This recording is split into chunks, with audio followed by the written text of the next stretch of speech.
Hello everyone and welcome in. XFal's is a brand new, unique ring that will make every damage over time build in Season 2 extremely powerful, particularly the Infinimist Necromancer. In fact, it's so strong that I'm predicting that Infinimist and its main variants will be the #1 best builds of the entire season. Now, why is it so powerful? Let's dive right into it. XFal's Corroded Signet reads, Lucky Hit.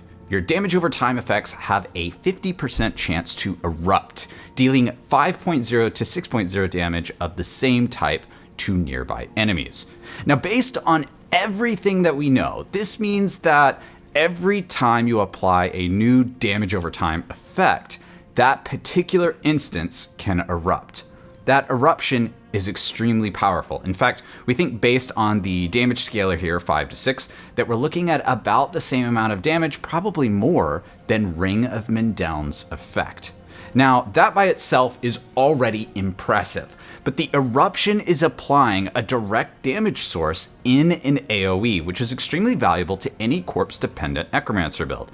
In effect, this eruption is taking every single damage over time effect's ability to generate corpses via hewed flesh and increasing the amount of corpse generation by 50%. And if you're increasing the amount of corpse generation by 50%, now you have many more corpses to explode, which of course creates a virtuous cycle of proccing XFals again, as well as triggering other effects like the Embalmer aspect to create blood orbs. Now, one of the most difficult problems to solve as a corpse-dependent build in Necromancer is how to generate those first few corpses. In other words, how to bootstrap each engagement. And now with XFals, it's 50% easier to get those extra few corpses going over the entire screen with damage over time. And there's a few ways that you can bootstrap this effect, or you can trigger XFals.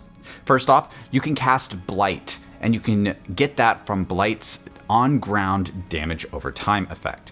You can get it from Blighted Corpse Explosion, the Blood-Soaked aspect, the Ultimate Shadow aspect, whether that's via Bone Storm's effect, or the Blood Wave effect on it, or the Greaves of Empty Tombs Desecrated Ground effect. Now, out of all of these effects, which are powerful and some of them are spammable, Ultimate Shadow's Bone Storm effect is by far the strongest. It applies a shadow damage over time effect over 2 seconds every time that an enemy is damaged by Bone Storm, and Bone Storm itself does damage once every 2 seconds. You can also stack this effect multiple times on a single target by using a Golem to mirror the Bone Storm effect. I like to use Blood Golem for this. Or by using overlapping Bone Storms with Lidless Wall like we often do in my Omnistorm build. And best of all, this effect happens without any action economy taking place. You simply cast Bone Storm when it's off cooldown, and you will just automatically trigger Ultimate Shadow on anything that it touches, which of course then procs XFals. Even better, we can start scaling XFals proc via Lucky Hit, which luckily enough for us, is something that Omnistorm Necromancer and other Infinimist variants already do. By equipping a wand, Howl from Below on gloves, and prioritizing Lucky Hit stat on rings, we push the trigger of XFals to new heights. Of course, because XFals triggers every time we cast Corpse Explosion or Blight as well, we can also scale the number of triggers with attack speed, which makes both Howl from Below or attack speed stats on things like Lidless Wall invaluable to us. Now, because XFals scales in this way, it makes it extremely viable for both high-level Nightmare dungeons and bosses alike, which require more damage than a typical damage everything build, which is something that Infinimist has traditionally struggled with compared to other classes.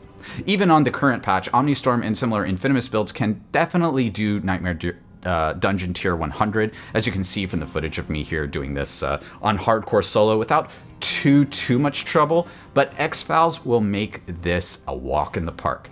Now, XFals might be even stronger than what I'm giving it credit for in this video, and that's because we don't even know what affixes it's going to roll yet. Certainly, it has to roll affixes that benefit damage over time builds, but one of the key philosophies of Blizzard's new unique design is to ensure that unique items can roll stats that don't typically appear on items in that slot. So not only will XFal's effect be incredibly overpowered, but we might even get some affixes on it that push it even further beyond. What builds do you think that XFal's will make an appearance in and make those builds overpowered? Let me know down in the comments. I'll see you in the next one. Peace!